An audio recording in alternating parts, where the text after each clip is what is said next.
thrilled to have and grateful to have 6 amazing entrepreneurs, nonprofit leaders, business owners in front of me. These are all clients of mine and friends, partners together in the PR and marketing for their companies. They're all incredibly inspiring, successful people. And they're wonderful. So thank you so much for sharing your time with us this morning and being here and your insights. So the way this is going to work is I'm going to introduce who everybody is, and then each person will have about their own 5 to 7 minutes to share some of their story and some of their PR and marketing successes or failures and what they learned from it. And then we'll have some questions. At Habitat, our mission is we seek to put God's love into action by bringing people together to build homes, communities, and hope. And so when you think of Habitat for Humanity, you think of houses, right? Building houses for people who need houses.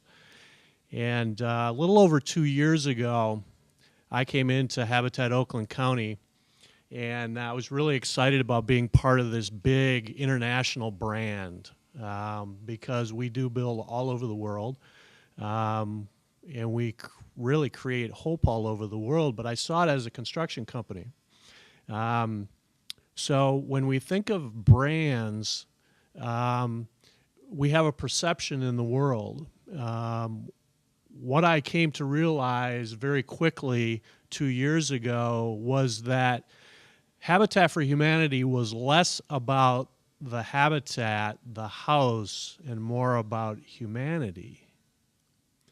I walked into an organization that had been in business for a number of years, and I was presented the business plan and the budget, and things looked pretty good.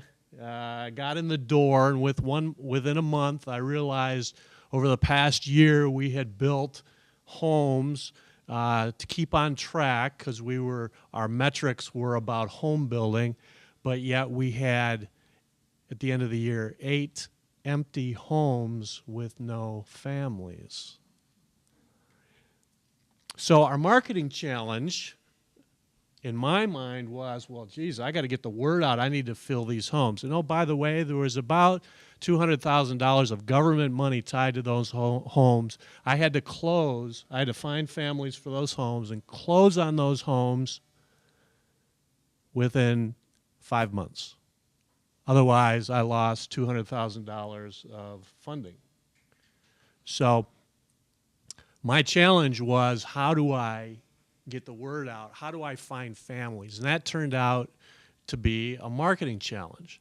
And we needed to get the word out to find families.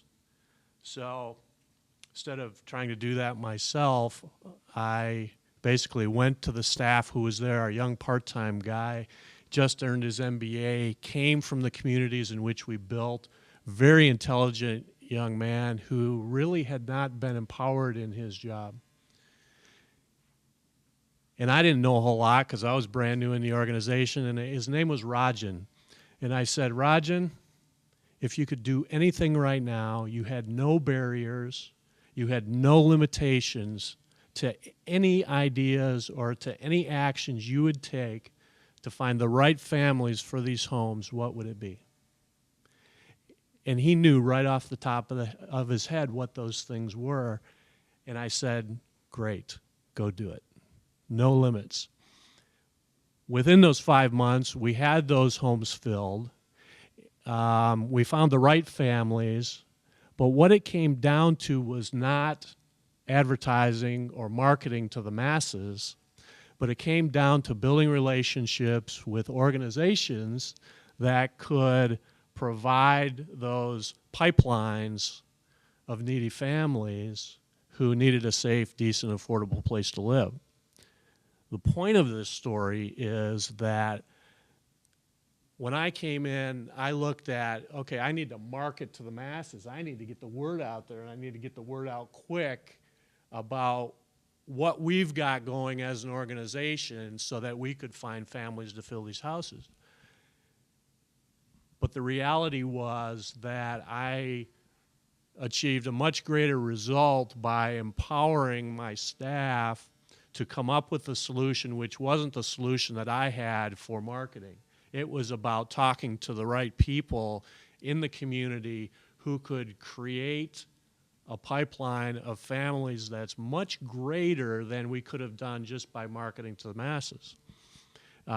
Currently, we did meet the goal of filling all those homes, but what resulted was even more phenomenal. The following year, we took in 680 applications for families in need of safe, decent, affordable housing when we were only able to help about 20 families that year. So not only were we able to reach out, create a constant funnel of, we'll call it business into our organization, but we also were able to create an awesome story to further talk about our business and build new relationships in the other areas of business, which would be our sponsorship and our fundraising efforts. So my learning from that was, don't think that you know the right way to do PR and marketing. Get creative, get input from the people who really have their feet on the ground, not only your own staff, the people in your circles helping you create your business, but also there's experts out there that can really provide an objective view as to how to achieve your results. So just talking about, the whole, like you started with the marketing challenge. And I can tell you, like Lynn said, I came to the business, Joe Cornell, at a very, young age, just graduating from college. And the first thing that we had to overcome, or our first challenge, was that here we were kind of young for this long, legacy business that was out there, and everyone associated our business, which is entertainment for parties, youth parties, primarily, or it was, and this dance class program, which was, or is still, for that preteen set who will in the future get to go to these parties. And, my sister at the time was still in college when we bought the business, and I was graduated at that point. And everyone knew this guy, Joe Cornell. Joe Cornell. Wait, Joe Cornell's not there? That would be, our worst fear, is people thinking, oh, he's not there anymore. I guess there goes the business. And so flash forward a lot of years, and we did something right at the time. We kept bringing him in. We kept him a part of it. We stumbled through it. And then when we started, I guess, our relationship with Lynn, which is probably 5 or 6 years now, it was about the same point we were trying to, I guess, transition ourselves in this new world into a business that, while it was still definitely, and it is, a mom and pop. I mean, to come into our office and realize everything we do, and there's only 2 of us. Actually, there's 3 now.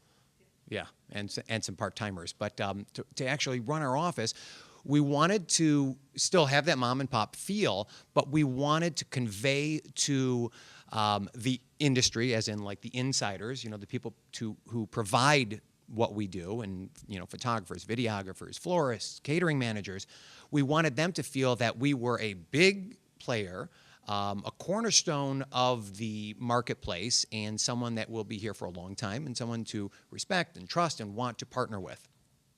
So to that end, we had already started doing something called an event planning expo, which was essentially a marketing opportunity for both us and it was a money-making venture as well, to get other industry people, photographers, videographers, florists, the whole gamut, to partner with us, join us, and market to essentially our own clientele. Everyone had always wanted our lists. Oh, you have 300 kids in your dance class preteen program every year, and this is that legacy business of Joe Cornell the man, going back to 1957.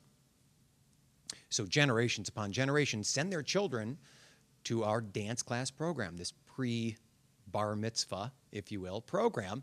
For the record, it's not just for Jews. So if you have a 6th grader or 5th grader now, we encourage you to sign them up.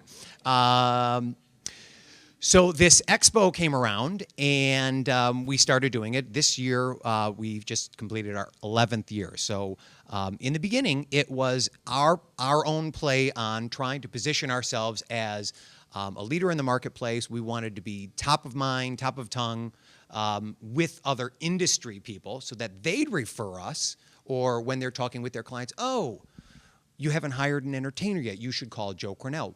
Why? They may not have even seen us out doing our thing, but they like us, they trust us, they see us as the experts.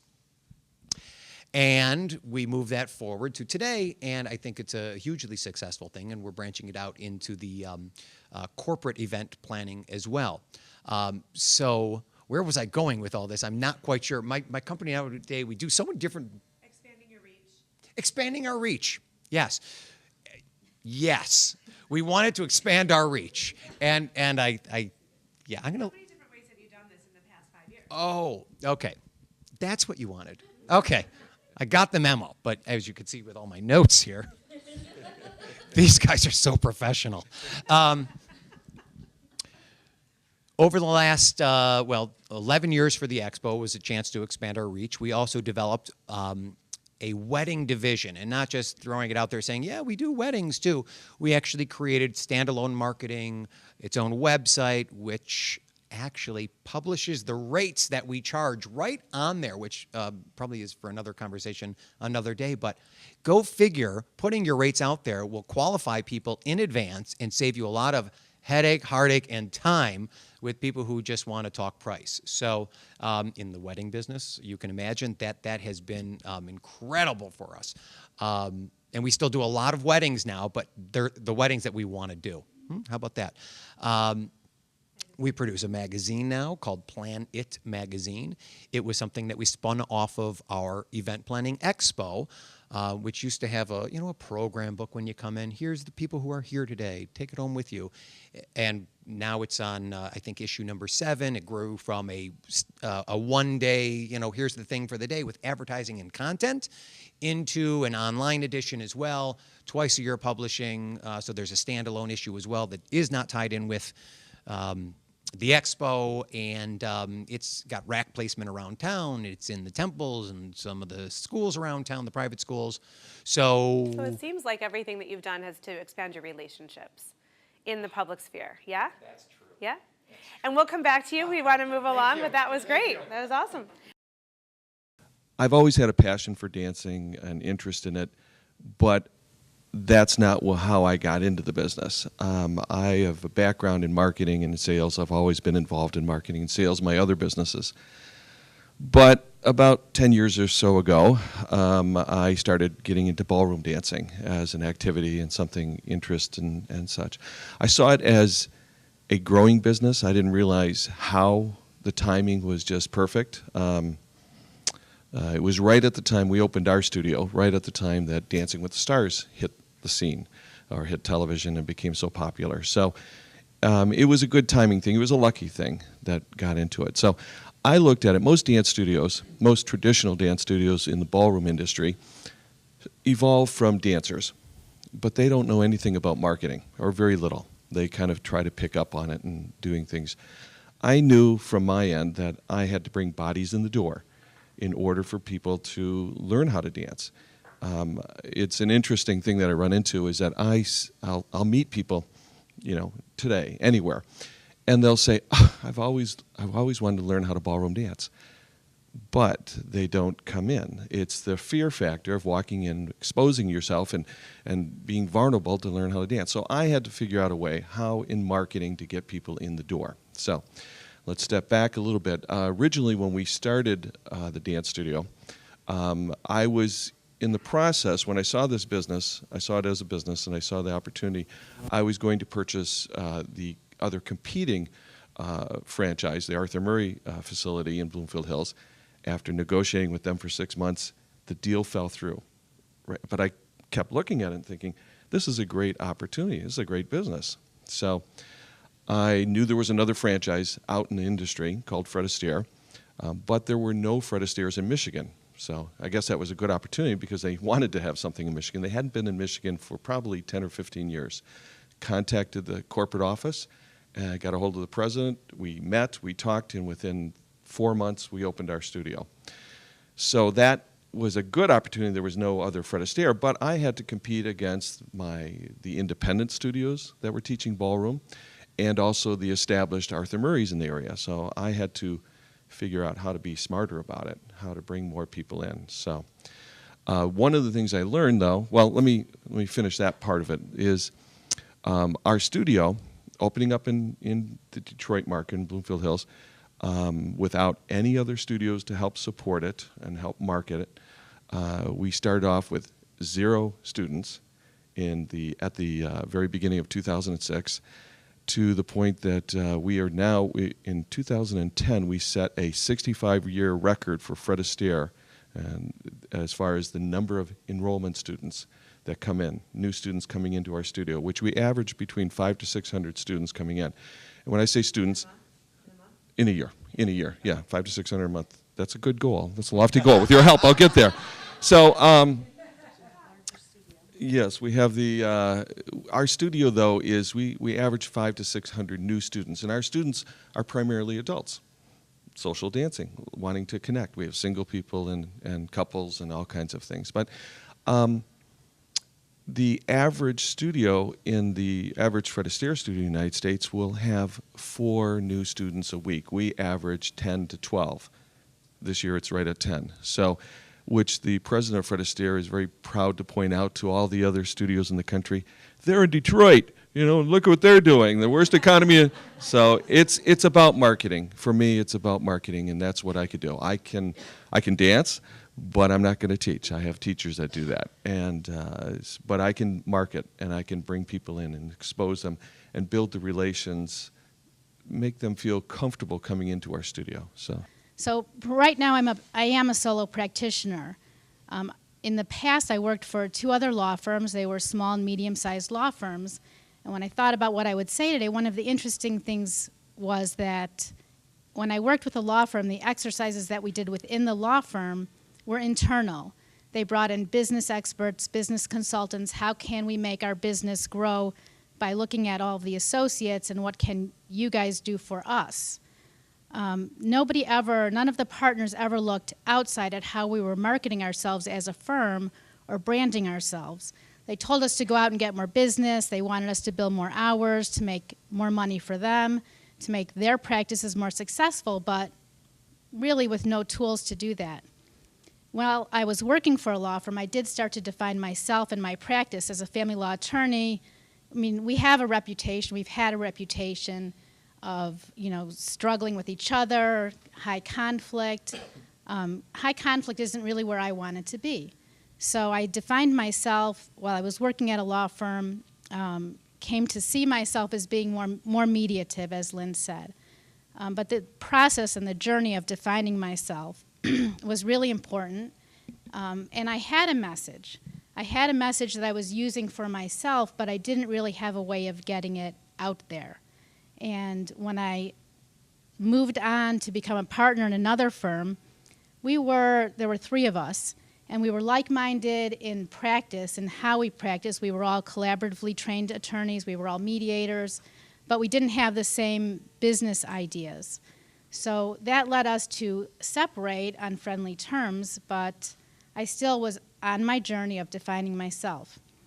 I found that when I was out seeking Lynn and looking for help, 2 things. I needed to get out from behind the senior partner, who was very well known in the family practice community. I needed to get out from behind him and be my own person, have my own practice. And I had a really small vision at that time of just needing some PR. I needed press releases when I did something good, like work for a legal aid clinic, just to, what I thought, just have my own name out there. By talking with Lynn and talking about what my ideas were, I found that, again, I had a message, I just didn't have it out there. I needed to get my message out there of how I practiced law, how I practiced family law, because there are so many family law attorneys out there. So how could I get my message out? How could I get that message out that I was a mediative family law attorney, that my goal was to help families in transition move from one phase of life to another, which is something I had talked about probably for 7 or 8 years before I even met Lynn. And again, it was about getting that message out there, which really is helping me to move forward. Some of the interesting things that we've done, including a new website, new messaging. You have a blog on your website, and you're writing on a weekly basis, which is establishing your perspectives as a thought leader. And you also are doing some events where you're inviting referral partners just to thank them for referring business to you, but also bringing them together, which is a really brilliant investment in yourself, because they're going to remember you even more because you're right in front of them. So we often talk about relationships, and certainly my practice is about relationships in the divorce world. And for me, in growing my practice, it's also about relationships and a different perspective, and building relationships with other people and referral sources and former clients, and just to keep all of those relationships going. You name a company, Woodward Asset Capital, but the name doesn't really transition to very much of what we do today, which I'll touch on in a second. So a little bit about me. I've really been a serial entrepreneur. I started my first company when I was 9, and it was a real company. I lived in New Jersey at the time on the famed Boardwalk, which was a great place to be a kid, but also a great place to start businesses. I ran a window washing company, started at my dad's store. He showed me how to convince every person on that block that I should handle their windows, and I could do it better than anybody else and that kind of stuff. So he really started early on showing me how to look for opportunities, how to do something different than what everybody else did. And probably differentiation was what I learned earliest, and what probably I focus on most today. When I graduated from college, went into the mortgage business, had a lot of really good fortune in it, wound up going to work for a company that the day I started with the company, they were celebrating. They were in Las Vegas celebrating that the year that it just closed out, they had done about $500 million worth of business, which was amazing to me. Within a year and a half of that, we were doing about $1 billion a month. And at the end of that tenure, we were doing about $1 billion every 10 days. So from a marketing standpoint, we had a wide open budget. We had all kinds of opportunities to do things. And we had some really good things that happened and some really tragic things that happened with that. Biggest thing that I learned out of all of that is, as we grew as a company, we grew our resources, we as the management became further and further away from actually what was becoming our image, becoming how we put out what was happening with our products. It was a really tough lesson. Probably give an example of the toughest lesson. Well, 2 really good examples. One was we decided to come out with bilingual documents. Great. Tested everything. We were a West Coast-based company. We met with a bunch of people that were translators, made sure all of our documents were correct, met with the legal teams, made sure everything was correct. That was awesome until you brought it to the East Coast, and the dialects are slightly different. And certain words that work one place don't necessarily work someplace else. Had we talked to our staff on the East Coast, we definitely would have known that it was a problem. Instead, we lost a lot. So that was one. Another really bad one was hiring a company that wanted to create a marketing plan for us, and we really delegated the whole thing. And the marketing plan was all built around remembering your first car, remembering your first date, your first prom. And it was all of these things that the remembering first was across the top. We were a mortgage company, a finance company. So it then led into all of these different things about buying your first home and all of the emotional things that happen with that. One of the pictures then became Remember Your First, and it was this girl, probably about 3 years old, sitting on her bed. Remember your first. Seemed pretty innocent until a bunch of people complained about it looking like kiddie porn. Not really the image you wanted to have. All of us were shocked, and that was really the end of not only delegating our marketing efforts with a specific company, but really delegating the whole thought process. So as we went to form my current company and I left the big Wall Street world, we started Woodward Asset Capital. The original intention was buying properties, doing a lot of things within what was very close to my world at the time. Lots of things, good things happened through that. We grew and matured and kind of meandered into a couple of different things to where today, like I say, we're faced with a name that every place we go, people say, I don't get the connection. So clearly, when you look at things for your own company, make sure that what you put is not only definitive of what you do today, but can grow over time. You know, there's a really great book, Built to Last, if you ever want to pick up a book. And one of the things they talk about is Wells Fargo. You know, if Wells Fargo would have ever positioned themselves definitively for the way they were in the beginning, which was Stagecoach Company, you know, they wouldn't be what they are today. And they've been able to grow and change over that time. So the things that I've learned really most is be in control of your own future. Work with people and use them to be the experts that they can in terms of getting your message out, but you have to own your message. And, you know, I think some people make the mistake of, you know, we always talk about, is when we advertise something, is it a product or is it us as a company that we're advertising? And that's a really lively discussion and something that you have to know up front. You've got to know what you want to put out before you can rely on anybody else to help you get the message out in an effective way. You know, there's a difference. We create a product. It's the public that creates the brand. That's their perception of you, and that's inclusive of all the things you advertise as well as their experiences and their preferences against it. So, you know, make sure that you try to work for a brand, but you can only market a product. It's interesting. And it's a really good point, too. Every single person at this table who are all clients of mine, we're partners in the process. I don't just run with things and you guys sit back and put your feet on the desk. It's really a partnership, and that's fun. And I don't take it personally. If something that I suggest doesn't fly, that's okay. That's part of the process. And I think that's a really important point, that you can't let go of it, but it's important to bring in expertise when you need it as well.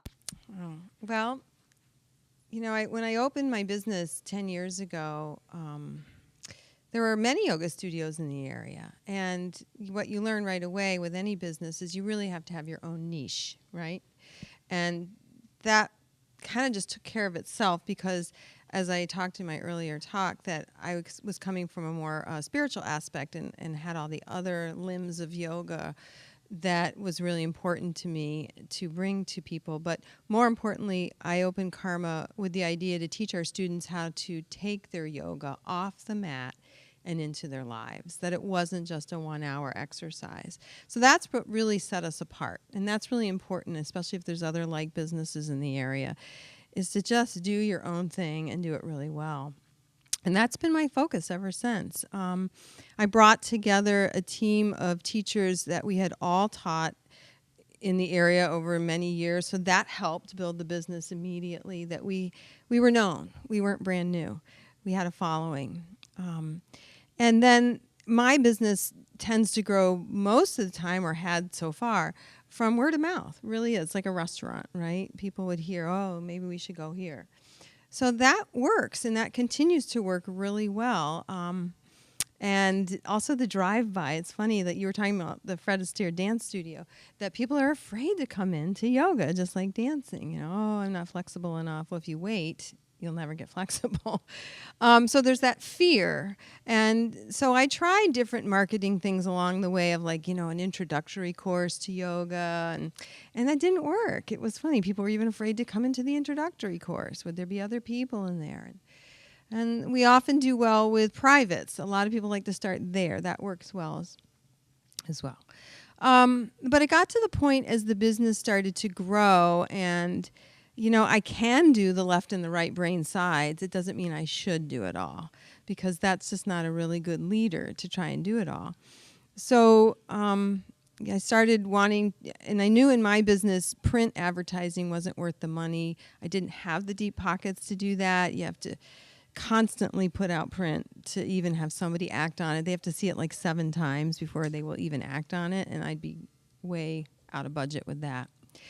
So I just continued along the path of word of mouth and, you know, having amazing staff and teachers, and that really worked. But we got to the point where I wanted to take the business to the next level, and I needed help with the PR and marketing. And I can't do it myself. I had enough to do with running the business and teaching yoga and teacher trainings and taking people to India. I do a lot of different things. So I obviously called Lynn, and she really helped and continues to diversify me and get me out there more. And we redid the website. I have a local cable TV show now, which is phenomenal to get this message out more. I really want this healing technology to get out. We do tons of flyers and brochures and great handouts constantly because we're always offering lots of workshops and retreats, and the marketing has helped now really define us because our strengths are like healing yoga, and then we've added a whole family yoga track to our studio. So now we're reaching out to the moms and the babies and the families, conscious conception, conscious families, everything. It's just been great to diversify and get the name out there more. Thank you. So I thought I'd ask some questions, and we'd love some questions from the audience as well. One thing I wanted to start with for each of you is that, I mean, we all know, we've had this conversation that public relations is not just media. That's one component of it, but there's internal communications, there's relationship building, events, so many different things. Do you know, can you think about which of all of the different realms of public relations has probably been the most productive or fruitful for you, and why? So if it's been, arming your staff to be your brand ambassadors, or word of mouth marketing, or e-blast to stay in front of people, is there one thing that's really been a very useful tool that you could share with the audience and explain why? I don't know, Catherine, if you want to start and hand the mic down, or if somebody wants to just grab it. Yeah, I think e-blasts have been a very good thing because they just regularly come out, and you just stay in their energy field, by having that come out, but not overdoing them, because who needs more email, right? So trying to keep it to once or twice a month just keeps you. And then I think the hugest tool actually for me has been Facebook and Twitter. Facebook is free, and it's huge. I can constantly be on it and be in the space of here's what's going on, join us for this, give them an uplifting article. It's not always just sell. And I get most feedback from Facebook and Twitter. So, and our next session after this panel is about social media, but you do your own Facebook and Twitter. So it's not like you farm it out to some company. It's important to have that authentic part. And then also, you mentioned having a balance between, coming to this class or workshop and, hey, here's a great article, check it out. So it just sort of supports the whole relationship that you have with your clientele on both sides, not always taking, but giving right. too. And it's nice to just connect with my human side and, what am I doing? Or I'm not talking about I'm cooking pancakes for breakfast, but, I'm traveling and studying and doing this or that. And this is what I'm going to bring back. It's going to be exciting. And also because people do business with people. So then that's the human side of Karma Yoga. Right, exactly. Rod, what would you offer? Well, I think you actually just hit it, that people do business with who they know. In our business, we do a lot of different advertising on a national and local level. But about probably 6 or 7 months ago, I went through, actually it was after you had left our office, and went through all the people that we're currently doing business with. Every single one of them, although they may have contacted us initially off of something that they saw, we knew each one of them beforehand. And so it really does come back to you do business with who you know. So no matter how hard you work to get a message out, you need to continually farm the relationships, because those relationships that you see are ultimately going to see your message at a time that it resonates with them, and that's when all the magic happens. But that familiarity factor is really important. Yeah, you've got to have both, but I think, I know in some of the mistakes I made was putting so much effort into a message without that connection, and it's that connection that actually drives the results. Well, and you guys have been really good at investing in going to events. So whether you exhibit or you just attend, but you meet people and have those conversations, you sit next to someone in a seminar, that's where you build those relationships. Right, and that's where, we've had the discussions of, well, did that business come from attending that show? No, that business came from attending a whole lot of shows, meeting with those people on several different occasions, both socially as well as professionally. And then again, it seems like my partner always says, you look at mattress commercials, they're noise until you need one, and then, oh my God, they're having a sale today, I gotta go. Not really. It's just it hits you right then, and that's what you hope with your message. But you've got to have that relationship to start with. Thank you. Well, the marketing research says that a person needs to be touched by a brand between 3 and 7 times before they're going to take action. And usually it's the referral from the friend or the sister or someone that is the impetus to take action, but they've seen all the other things. They've read the blogs, they've seen the Twitter posts, they've seen an ad somewhere, and then that gives validation and credibility to when the next door neighbor says, you got to try this out, and then they're like, yeah, they're everywhere, of course I'll do it. So, Elisa, what would you offer? In my practice, it's definitely word of mouth, friend referral. There's a lot of pressure in the legal field to be on the internet, to have your website functioning. So I think that I feel I'm in the beginning of my journey in terms of my PR and marketing. My practice has always grown from word of mouth from former clients. One of the things that we did in working with Lynn when we launched this rebranding, right away I was on TV on Fox 2, which you talked about yesterday, and there were press releases out, not necessarily about divorce, educational about divorce and how to get divorced and what it means and what you can do or not do, but it was more about my business and building my business. And that put me out there in front of my colleagues and defined me separately and gave me that identity that I really needed to have credibility in my field. So that's a different perspective, and as we progress, I'll be building more with colleagues and former clients and clients, because really, when you need to get a divorce, who are you going to talk to? Yeah, you might go online and search the internet, and I get many, many calls now, especially with my new website, but the quality clients come from those relationships that I had with my former clients and them making referrals to me. So for word of mouth marketing, it's about having a strategy and being proactive in staying in front of them instead of just hoping they're going to refer you. That's a huge part of public relations, that you want to figure out how can you stay in front of people without badgering them, but to remind them that you're there. And that happens all the time. Anything that you're selling, people might really appreciate you, but forget about you because you're just not in front of them. And so it's doing that dance of how do we stay connected without doing it too much, and also so there's mutual benefit. And positive PR, especially in my field, it's positive PR. So if I did somebody's divorce 10 years ago and they see a press release where I've been to the legal aid clinic or have done something good, then they remember, oh yeah, that was my attorney. She was good then, she's still good now, she's still doing good things. So it's that dance. And with that dance, I'm going to turn it over to Evan. Oh, thank you. All right. Well, I think unfortunately, there isn't one key marketing thing. I mean, it has to be a combination of a lot of different marketing tools that you use. That's what I found, is there's no one ad, there's no one social media thing. You have to do a combination of all of them. In order for them to be effective. And as it was said over here, is that you have to have that information out there, and when they're ready, they're going to come and knock on your door. So for me, two things. One, though, is that I try to paint a picture, because people are afraid to come into a dance studio or a yoga facility because it's something new that they haven't experienced. So I try to paint a picture with our website or anything that we're doing that it's an open, friendly facility, fun. They can look in if it's the website. Oh, okay, no, they're not beating them to teach them how to dance. It's fun. Look, they're enjoying it. They're learning how to do it. So we try to paint a picture, whatever it is. The other thing that I think is probably the most helpful is when you have a press release put out there. I mean, I started thinking about it. I'm reading the paper. I love to read the paper. Okay, now I read it online, but I love to read the paper every morning, and I would skip through all the ads. I'm reading the paper. I'm reading the stories, the interesting things. I'm not looking at the ads. Well, wait a minute.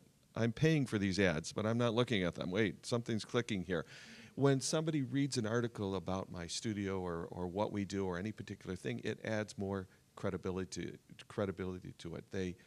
They can relate to it a little bit more. It's like, wait, they're not paying for this ad. Oh, that's a human on that story. So that is a powerful thing. That's a powerful investment you make in your business if you have a PR person that can do that. So that's my advice. Well, what's interesting is that one thing that you're really good at, Evan, is being really open to ideas, and you try everything.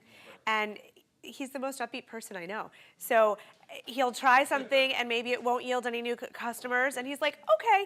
And I tried it, I learned, on to the next thing. And so Evan's always trying new marketing initiatives in concert with each other. So you're right that it has to be comprehensive, but being open to the possibility that this idea I've never heard of before, let me look into it, maybe it'll work. Being outside the box that way, I think that that's a strength right there.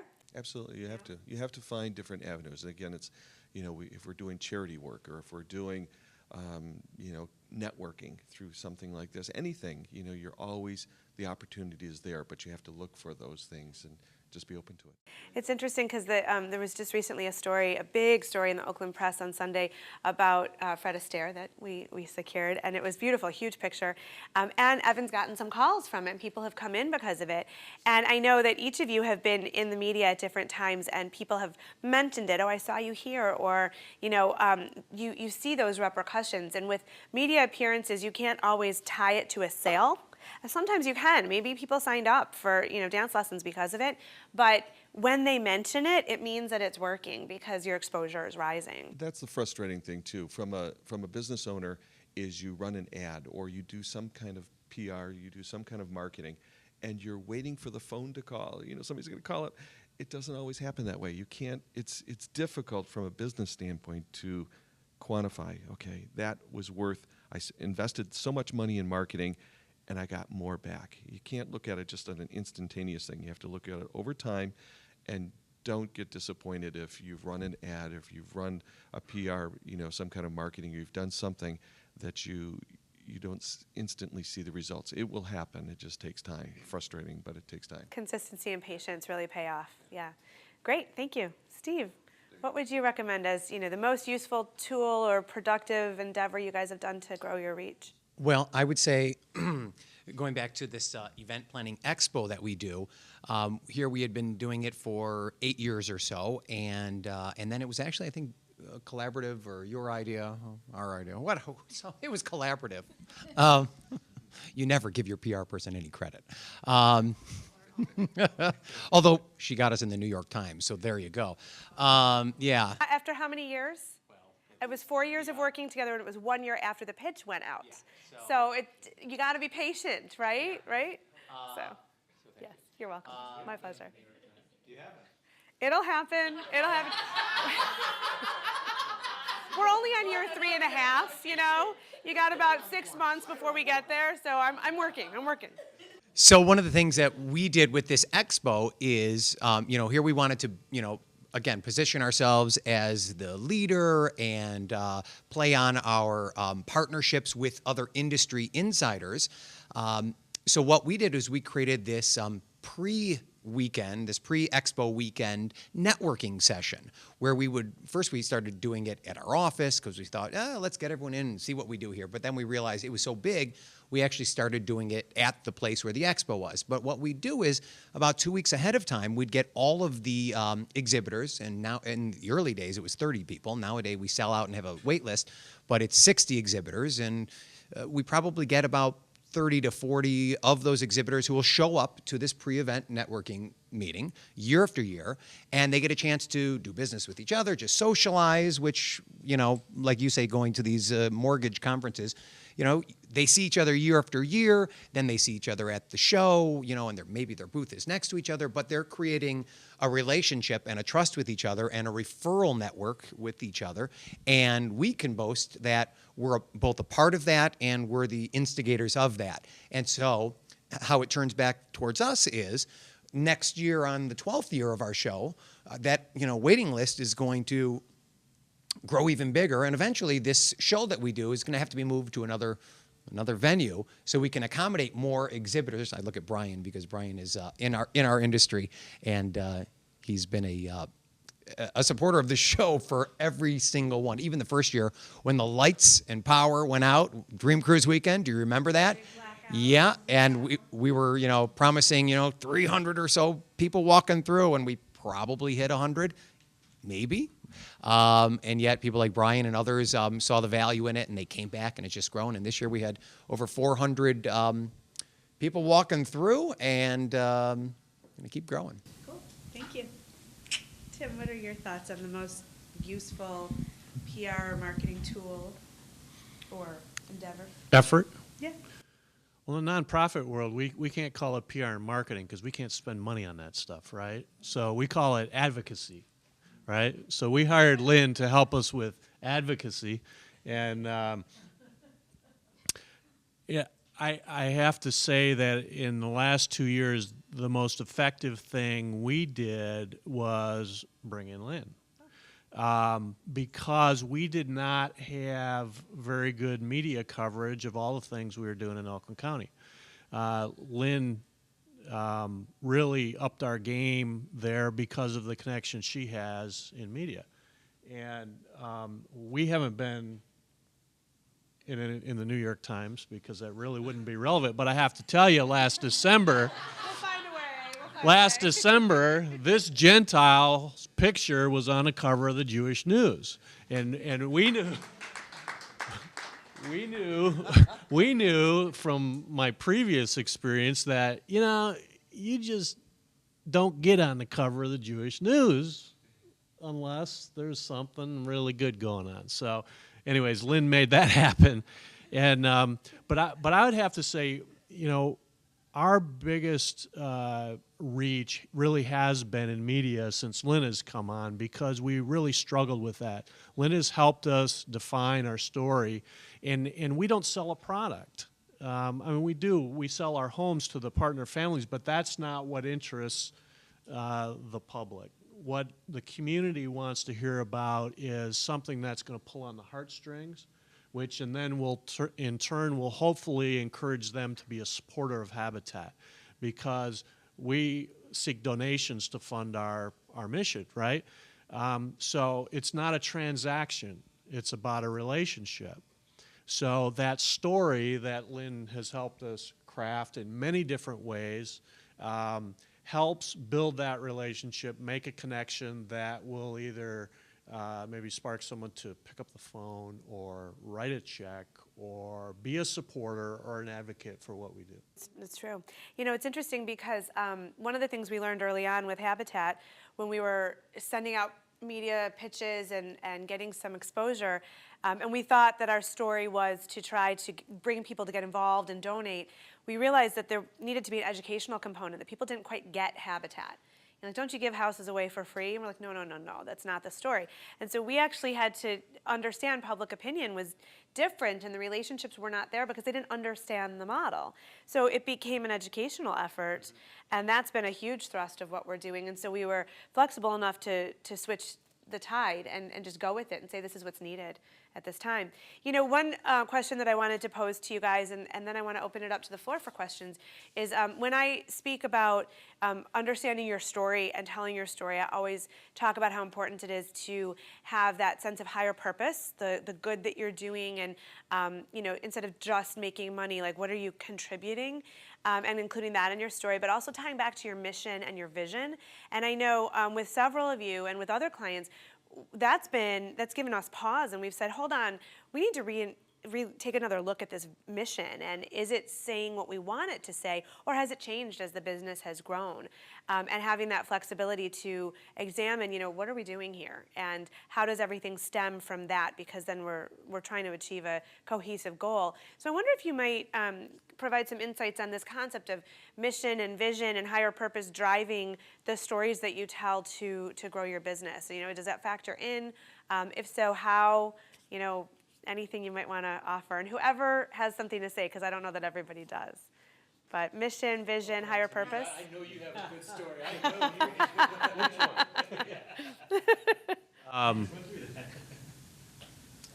well, yeah. I mean, if you look at it from an organizational perspective, organizations will really redefine themselves constantly, and we had become a home builder, and we're really a very complex organization that really focuses on really social services. We have an educational component, and it's really about the people we serve. It's not about the houses, but we lost focus. And so we had to really go back to what the mission is and continually go back and bounce everything we do off of the mission statement, the vision is a world where everyone has a decent place to live. And it's real easy to get focused on the tangible, right? When your mission really is broader than that, the whole message is broader than just the number of houses you build a year. And so a strategic planning process that's really facilitated by someone other than those in your organization is really important to kind of bring that focus back, because then all the messages emanate from the strategic plan. Right. And that mission. And one of the things that we just changed, and it was just a brainstorm, we just changed with my board of directors is, I said to my president, we go through these meetings once a month with the board of directors, who's now very focused on the mission, but we don't have our mission statement in front of us as we're dealing with issues. And it's the same with marketing, and our messaging is, we've got to bounce everything off that mission statement to make sure we're staying on track and not straying, and really staying relevant. So That makes sense. Yeah. Anybody else have a thought?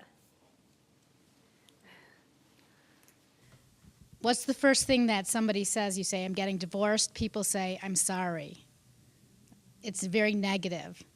But I don't look at it that way. And that was important for me to get that message out there. And part of my mission and my vision is that I'm helping people transition into a different phase of life, a different form of family.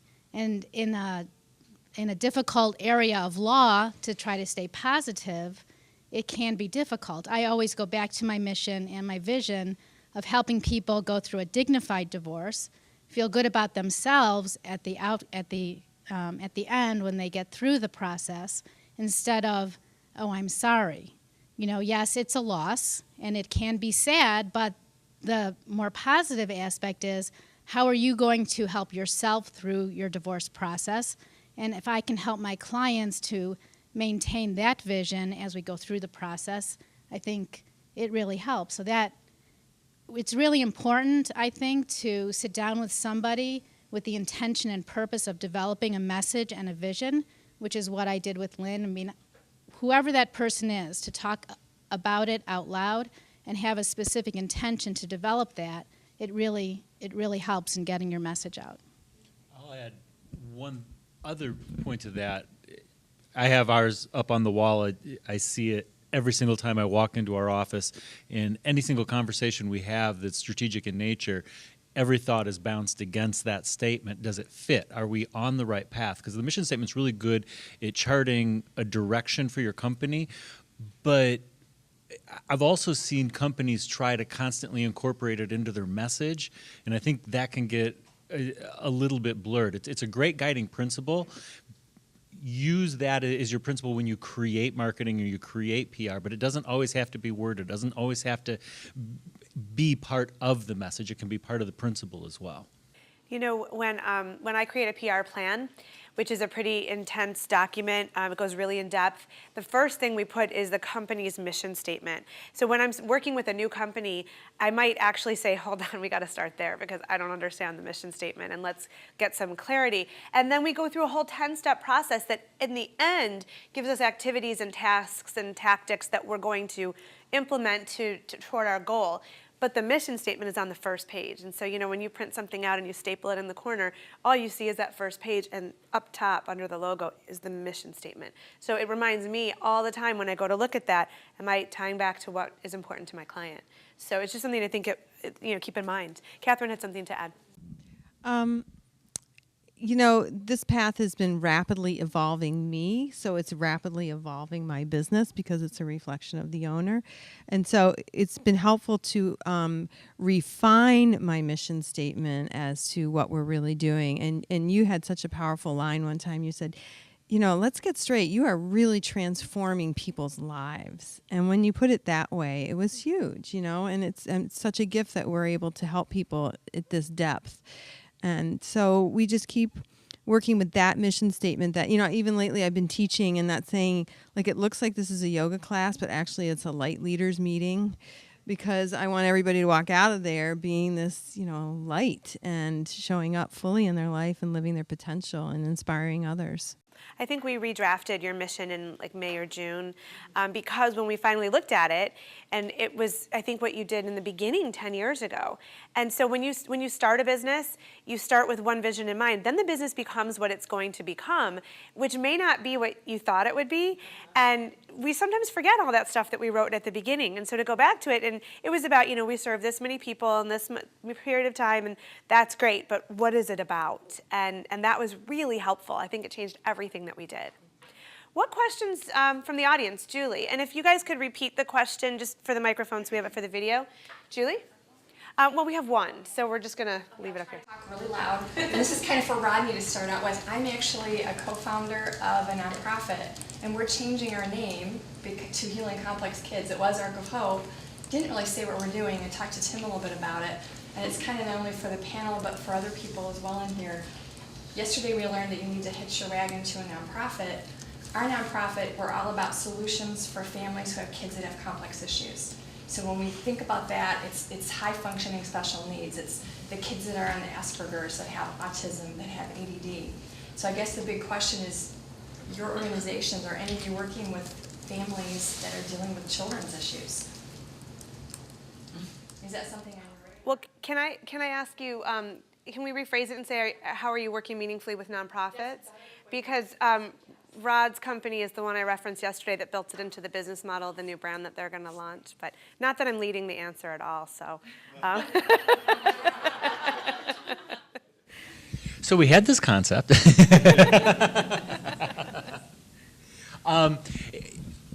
Yeah, we're putting this business together. Again, because our name doesn't fit anything that we do anymore. So just to answer that, the name's kind of become a holding company. Our Woodward Asset Capital is a holding company. Everything we now are doing, we're trying to focus much more. We've got a technology division, real estate division, and that kind of thing to try and make it seem like it makes more sense. When we started looking at how do we take a brand, though, or a product and really fulfill what we want in addition to serving good and doing some things like that. Ron and I, my partner, we've done a lot of stuff in the community. We've done things very privately. We've done some things publicly, but it's always been part of us. And so as we started putting this new project together, it was from the very beginning, okay, it's got to have this component. It's just got to fit. It's got to be a line item. It can't be an afterthought. It can't, most importantly, be a marketing ploy. And I think that gets seen right away. So for us, it was a matter of, well, what is it that we want to support? Is it a particular group? Is it a particular religious section? How big do you want to get it? And to be honest, we're still fine-tuning that down. I think we've got a really good idea. We focused in on the selections from our customers have to be a nonprofit and that kind of thing. I expect as we get further into it that we will find problems that we didn't encounter. We will find things that people want to do with this charitable donation that we're going to say, we're just not comfortable with that, putting our name with that. So I think when you take a stab at something that is potentially so polarizing as any type of charity event, you've got to be really clear of your intention. I mean, like so altruistic on your intention and be willing to stick by it no matter what. And I'm not sure if that really answers mechanically, I'd look to tie to back clicks and that kind of stuff off of websites if you want to really get into the business of it. But from the marketing or social side of it, it's really being tied emotionally with what you want. I think everybody at this table in your business model connect with a nonprofit, or a nonprofit connects with certain businesses. So I don't know if anybody else wants to offer how that happened and how is it a mutual benefit, or how can nonprofits reach out to for-profits or vice versa to make that happen? Well, it's always been part of when my wife and I started our dance studio. We felt we wanted to be involved with the community, working with nonprofits of various areas. Now, it's part of a marketing plan, and I hope this doesn't come off wrong. First and foremost, it benefits us. So I mean that we feel good about what we're doing and we're helping. I happen to be in an industry where Dancing with the Stars, everybody wants to do a Dancing with the Stars event, so it's very natural we can help them with that. But besides that, we get involved with charities in that we get requests all the time for silent auction items because of our, business. Absolutely, I will give to them, any kind of silent auction items if they're having a big event. It makes me feel good because I know we're helping. We're able to do that, and that's the biggest part of it. But does it benefit us? Yes.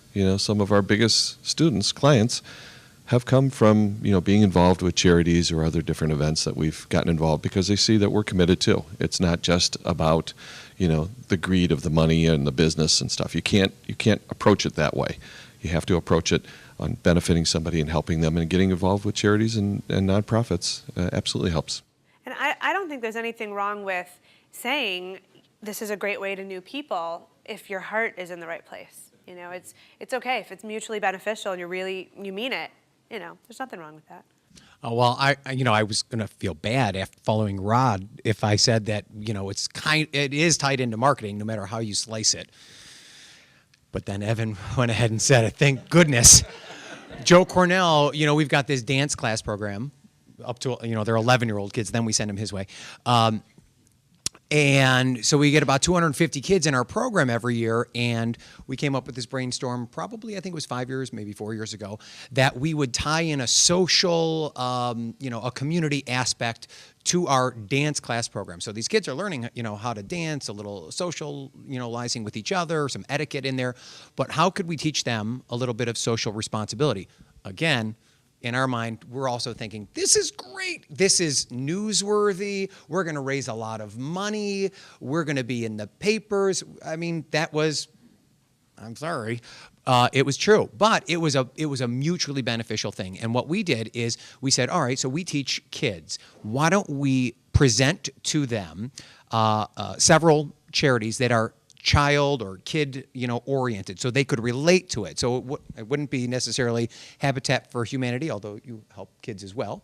But in our case, it was we presented it in our classes, and the kids got to vote. And we presented things like Kids Kicking Cancer, and the Friendship Circle, and the Bear Hug Foundation, and the kids also got to present their own. So it kind of gave them a leadership component as well, and it's really worked fabulously for both sides. Our first year, we raised these children, just collecting donations for a dance-a-thon is what it really became, which was their graduation party. So we do this party anyway. Why not, build in that social component? First year, they raised over $12,000. They felt so empowered.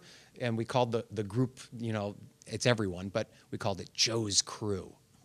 And the kids were part of Joe's Crew, and they had T-shirts that said Joe's Crew, and they, and bracelets the next year, and everyone felt so cool to be a part of Joe's Crew, and they were making a difference. And every year we raise, over $10,000, and it goes right to the charity, and everyone feels good, and we always get good PR. Go figure. Anyone else want to start off? I can see from the other perspective. Yeah, please. We know that our best partners are ones who get involved with us because of the heart. But we also know that they need to receive something in return from a business perspective, if it's a corporate sponsorship or a business sponsorship. And that alignment with an organization or a nonprofit that does good work in the community solidifies that your business is not just out to serve you, but that you believe that being community minded is for the greater good. So you spread your purpose. Okay, if you're trying to sell a deck of cards and you need to sell 5,000 decks of cards, and your customer is going to come from the community, that's a transaction.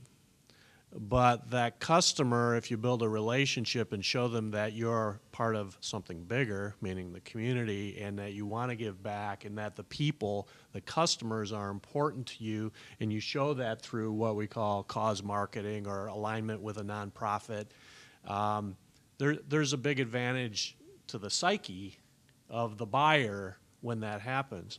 The other thing is we know that we have an international brand, and we encourage especially our corporate sponsors. They understand the value and the reach of aligning themselves with nonprofits who have that kind of recognition. So really, for smaller organizations, they're piggybacking off of our international brand recognition, and we're cool with that. I'll add one thing, in evaluating who you align with, scrutinize closely, look at the GuideStar, is that the one, or Charity Navigator, are two that really do deep dives into how good the charity is, what goes back in terms of the percentage of donations that they collect. You don't want to have your image hammered if something happens with the charity that you decide to align yourself with. I've also advised clients in the for-profit sector to get involved with meaningful causes for the good it will do them overall. Not to mention the connections they'll make, but serve on boards, get involved on committees. Don't just go to a fundraiser, but yes, it's going to raise your exposure for the work that you do, but it's also going to serve your soul, and so it's a win-win. I usually have a pro bono client on my roster throughout the year, and I try to alternate that, and I try not to take the same one twice. So it's always a nonprofit or a really struggling business that just needed that boost, and I define the parameters very clearly. But I just feel like it's better karma for all the rest of us in the company if we mix that in, and I just think that and I see that things don't flow as well when we don't. So I do the Power Table every month, which is an amazing 3-hour program like this, but it's tighter. And I usually try to invite one pro bono guest to that who just needs that boost.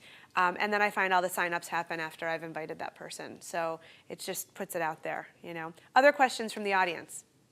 Denise. To your point, because that's my greatest fear, is when you're aligning with these organizations and everything, with all of your experience that you have here, because all of you are very diverse and are out there in the community, and you've done things nationwide. How many times have you heard of, or do you know of people aligning with things and it tarnishing I've never heard of it. Tarnishing their reputation? Occasionally it happens, I know, with larger organizations, but as far as on a smaller scale for a smaller business, have you ever had that happen to anybody you know? Not specifically to your question, but what about when a company disingenuously, obviously, aligns themselves with a charity and everyone, can just smell it, That's, another side of the coin. I'm a Pollyannish type person, so I tend to trust on the opposite side. So that's why I figured if I threw it out here and no one here is going, oh yes, I've heard of this, or oh yes, I've heard of that, that it's as long as you're going with your gut and you are involved, as you say, with the organizations you're aligning with, then you feel pretty comfortable. There's a lot of really small grassroots. I wish I had the stat of all of the nonprofits in Michigan. How many of them are basically mom and pop types of things, and it's a significant number. Thank you. But how many of them are like, it was under $1 million, something like that, was like a huge amount of them. There's people that, something happens to a family member, they start a nonprofit and they want help. So those things are probably the ones that your risk is maybe to longevity. Will they stay committed to it? But if you look at the bigger charities, if you're concerned about ultimate hurt to you, I would look at the charities that show up on the Charity Navigator, the GuideStars, those types of places that are going to be bigger in nature, but you're at least able to quantify some good information. And in order to get rated on those things, you would not believe the amount of information that the nonprofits have to turn over in order to be rated. Long question, there's probably a better way to ask it, but I'm not sure how. Just wrote a book, it's coming out next month, and the focus is on social justice. My book launch is going to be at the YMCA in Monroe. I'm bringing in a panel. There's a woman from the State Police Post going to talk about human trafficking. I'm going to bring in somebody to talk about housing. I'm gonna talk to you later. And somebody to speak about the need of hunger. So I've got this one idea, and I think it's brilliant, and everybody I talk to is excited about it, but where do I go next? And it's not just about selling books, that's the frosting. The reason I wrote this book was not so that I could write a book, it was to address a need and to get people to act and to do what we're called to do as people of faith. We're supposed to make a difference, we are not the cake toppers. We're supposed to be making a difference. And so yeah, here's my start. Yay! It's a great start. It's a really great idea. Where do I go?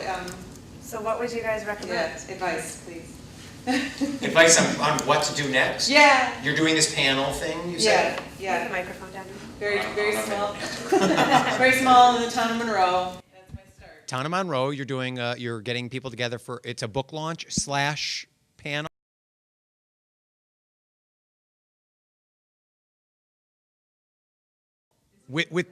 Yeah, who are you inviting to this?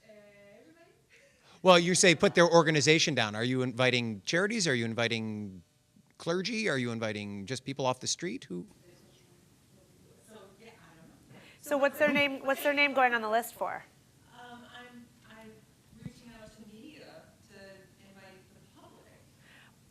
Okay, so I got a microphone. I'm dead. I got a microphone. As I invite this, maybe I'm not even focusing on the right invitation.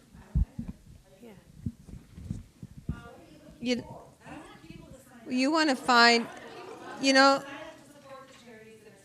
well, like Lynn mentioned yesterday, is like, who's your focus group? We can't say everybody. So a lot of people will send me, flyers about events that are going on that are like-minded. So you might want to search out places that are like-minded, faith-wise, spirituality-wise, and you do some, either emailing of PDFs to these places to post. I have a community board that I'm constantly posting other people's things. It's good karma. I support other things that are going on and not just my business. So that's how I get things out, because I'm bringing a big artist in here, and I did a huge mailing. I have asked some grassroots people, I can give you 2 tickets, would you please distribute flyers around the entire Metro Detroit community to get it out that way, and Facebook, absolutely, yeah. From your question, I get this feeling like you have a very broad vision, and there's a lot of things that you want to accomplish, but you haven't taken the time, and it's very hard to do sometimes, just to take the time to sit down with 1 or 2 people and talk about that vision and define it more specifically. I think you're feeling overwhelmed. I get the sense that you're feeling overwhelmed because it is so broad, but taking time out and breathing and going to yoga or meditating, which really does help, but taking that time out and giving yourself a chance to define it more specifically will really help you. You need to, that's the part I was saying, sitting down and talking to somebody with a specific purpose and intention of developing your mission and your vision is really what's going to help.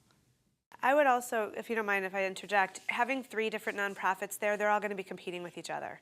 And so just be aware of that, so that while you're giving them exposure and you're helping them to reach more people, if they're fighting for the same people, it might cause a little confusion or a little bit of chaos.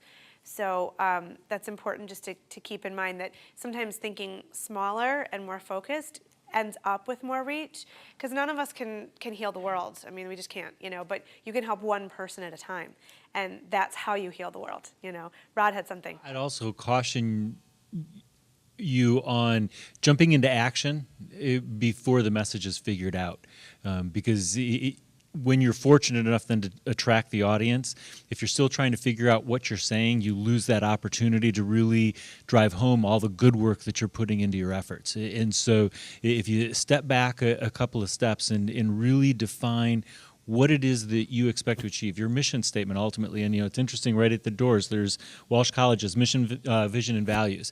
They should be everywhere when you finally figure out what they are, and it'll take you a really long time to get it hammered out. But once you do, then you know, okay, who does this appeal to? What are the groups? And maybe start with groups, and from groups, you'll figure out who the people are. Once you get a couple of people that believe in what you're doing, then it's easier to get them to bring other people into your room. When you have that clarity, it's really easy to take action. When you don't have the clarity, your head spins and you don't achieve much. Tim. I'm going to give you a Lynn question, okay? Because you started your question with an event. It's about an event, right? Okay. So what is it you're trying to achieve with this event? And then the answer was to get people's names on a list. Well, Lynn needs to help you through that, because if you walk out of this event with names on a list, that's not the why question, okay? That's not the answer to why are you doing it. If it's a book launch, it's okay if that's the why. But I think there's something more there, and it's about flushing that out, and it's going to help you be more authentic at the event if you can figure that out. Right. Yeah. Thank you for the plug. I appreciate it. And the truth is that you said, I didn't write a book because I wanted to write a book. Well, what the hell's wrong with wanting to write a book? Well, I wanted to write a book. So yeah, you know what? And it's not your first book. It's not your first book, and it's not going to be your last book, and there is nothing wrong with wanting to write a book and wanting to make money and wanting to do these things. There's nothing wrong with that. So no apology necessary, right? You know, it's funny. I was at a meeting recently. I won't name the client. It's nobody here. But there were a bunch of different organizations involved in an event, and they were doing the evaluation meeting at the end. And they were all women around the table, which is a whole different conference, but everybody was like apologizing and like, I'm sorry, and then leveling these major comments like this sucked and you dropped the ball here, and but I'm really sorry, you know, and all this stuff. And it's like, stop apologizing, call it like it is, it's business, get it done, and do it right the next time, learn from it. But just have the strength and the confidence to say, hell yeah, I want to write a book. And I want everybody to buy it. It's not icing on the cake, it is a revenue stream, and it should be. You know, everybody at this table should be writing a book about their expertise. Everybody in this room should. And you should want to sell it, and you should want that to be a revenue stream. What's wrong with that? Is it educating people? Is it inspiring people? Is it making their lives better? If all they can do is buy your book, but they can't patronize your business, you just made some money off of them, you just inspired them, that's a mutually beneficial transaction. Celebrate it, right? Other questions? Yes, Josh.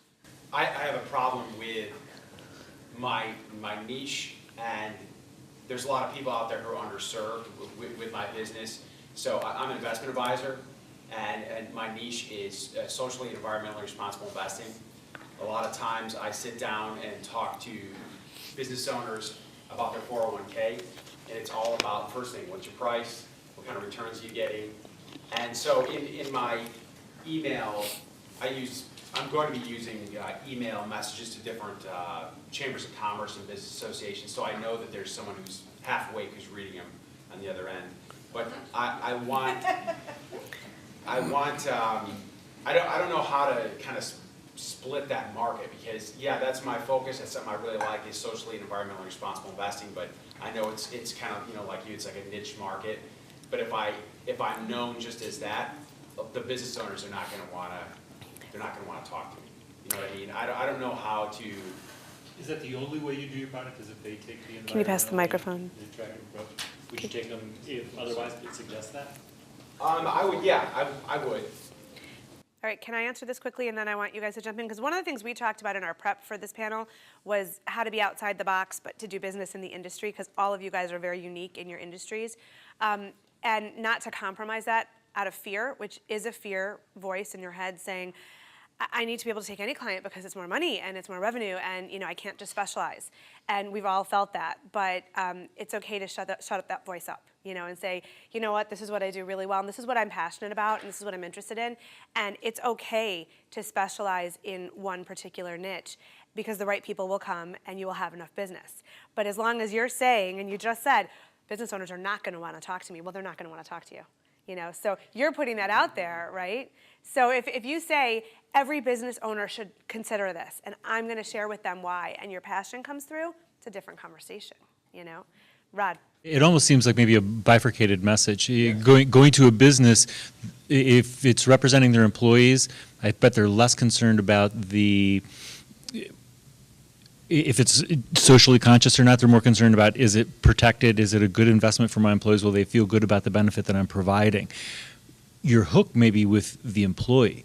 If the employee knows that, oh, I've got this socially conscious way that I can invest, but yet my returns are just going to be as good as anybody else, that my diversification process, so I'll be safe, is going to be just as good as anybody else, if it's John Hancock or anybody, Fidelity, but you can still push your brand. You've just got to reduce the fear.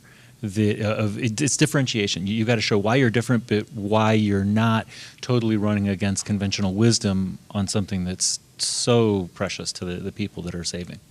Which is that better versus different argument, which we... Yeah, you don't try to set yourself up as being different, because people are afraid of change and being different, especially when it has to do with money, and their nest eggs and whatnot. So it's better, right? I think we all need to present ourselves as better. Two different levels there. The employer that gives you the opportunity to show to the staff that they're good. We'll edit that in. I think one of the important things with any of this is the relationship that you have and getting your message out. Nobody is going to deal with you if they don't trust you, all right? And they don't trust you. You won't have a relationship with them at all, and you want to have a relationship. The only way to trust that, for somebody to trust you, is you have to convey your message in an honest way of who you are, what you have, what you represent, and what you're providing for them. As Lynn said, it will happen. You'll find the right audience or the right clients once you've got that message out there.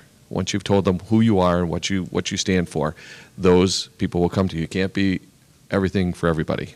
So. Catherine has something to add, and I'll just, while the microphone's being passed, I'll just mention, Josh, I don't know the background of why you chose that niche, but I think that's important to your story, and people are going to want to know why you're passionate about this so that they can connect with you at that level. I think that's important in your storytelling. Catherine. And this is just everything I talked about earlier, that like attracts like, and so you're not quite vibrating what you believe in, and you don't own it yet. Until that is being projected or broadcasted from your energy field, you won't attract in what you want. It's the laws of the universe. You can't change it. It's how it works. Yeah. See, here's the thing in business. We can't control it. I mean, just let go of that idea right now. You can only do your best, driven by your passion, and offer your expertise. That's all you can do.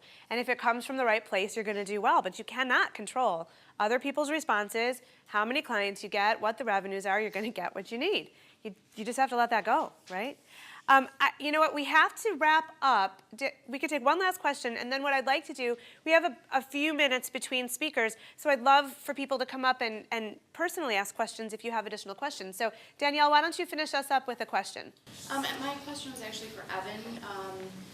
Going from starting a business from, you said 0 to 500 in 6 years, 5 years? Well, 500 every year. We get new clients in, 500 every year. Yeah, 500 every year, but you said you started literally with zero with competition in the market. Yeah. What was your first step? Marketing, actually. I knew from my background in sales and marketing is that I needed to have people become aware of who we are. I had to establish myself. I went to a seminar once, and I heard that you need to establish yourself as the expert, perceived expert in that industry, in your niche, in your market. So I thought, how can I do that? How can we get the word out, to it? So I hired a PR person, not Lynn at that time, but I hired a PR person to put out some press releases about this new Fred Astaire dance studio opening up in Bloomfield Hills. And the lady came in and she wrote a great story, and we got lots of publicity right off the bat. And so people thought, oh, that's interesting. Look at that. Wow, I want to go there. We were in the Jewish News. We were in the Detroit Free Press. We were on Channel 7. We were, everywhere all at once. Same day our phones went down. That's another story. But anyway, no. But the first thing is I had to get our story out there right away, and as to who we are and what we were. So we did some PR. So you spent money before you had money coming in. Oh, absolutely. So that's a really important point, because you have to invest in yourself. You have to spend money to make money. And that's not just a cliche. It's actually true. Is that, you're going to put money into PR and marketing before you're going to see money in the door. And you can't panic and bail on the PR and marketing campaign because nothing happens in 3 months. Right. Use the languaging on that too. You're not spending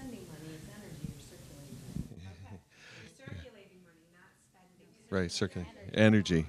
You're investing. You're investing in yourself, in your business. Yeah, and it is very frustrating, as I said earlier. It's very frustrating when you invest in marketing and advertising, and then you're expecting. The first time we were on television, it was like, everybody's going to call. Of course, the phones were out, but and didn't call. But it doesn't happen that way. It doesn't. When they're ready, they will come. But you have to put out your message of who you are, what you believe in, and then those people will find you, and you put it out there. You keep putting it out there and putting it out there, and they will eventually be there. So the frustrating part is a business. What's that? Yeah. The frustrating part and the scary part as a new business is, when are they going to knock on the door?